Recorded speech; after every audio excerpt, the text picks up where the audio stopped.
பாத்தீங்களா சகோ, எந்த ஊர்லயாச்சும் மாடு மேய்க்க போறவங்க டிஷர்ட்டு ஷூ எல்லாம் போட்டு போவாங்களா?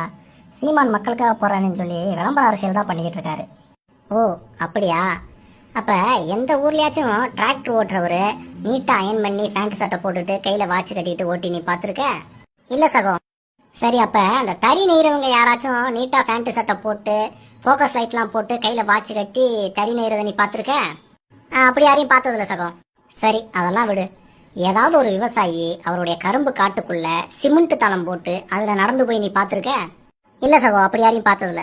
ஏன்டா 200 ரூபா ஊப்பி இதெல்லாம் பண்ண ஸ்டாலின் செய்யறது உனக்கு விளம்பர அரசியலா தெரியல, ஆனா சீமான் மக்களுக்காக போராடுறது உனக்கு விளம்பர அரசியலா தெரியுது.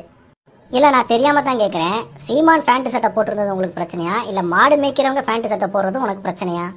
அது சகோ, அது என்னடா போய் இந்த பிராண்டட் ஷர்ட் பேண்ட்லாம் நான் கருணாநிதி குடும்பத்துக்காக மட்டும்தான் தயாரிக்கிறாங்களா? காசு இருக்க யாருமா வாங்கி போடலாம்ல? போடலாம் சகோ, போடலாம்.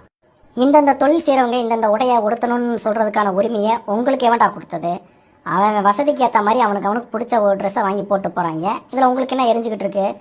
அந்த படத்தில் இருக்கக்கூடிய விவசாயி அவருக்கு எது பிடிச்சிருக்கோ, அவருக்கு எது வசதியாக இருக்கோ அந்த உடையை அவர் போட்டிருக்காரு. அதே போல் சீமான் அவருக்கு பிடிச்ச அவருக்கு வசதியான உடையை அவரு போட்டிருக்காரு. இதில் உங்களுக்கு என்ன பிரச்சனை? இந்தந்த சாதிக்காரன் இந்தந்த தொழில தான் பார்க்கணும் அப்படின்னு சொல்றது எப்படி ஒரு சாதி திமுறோ ஆதிக்க திமுறோ?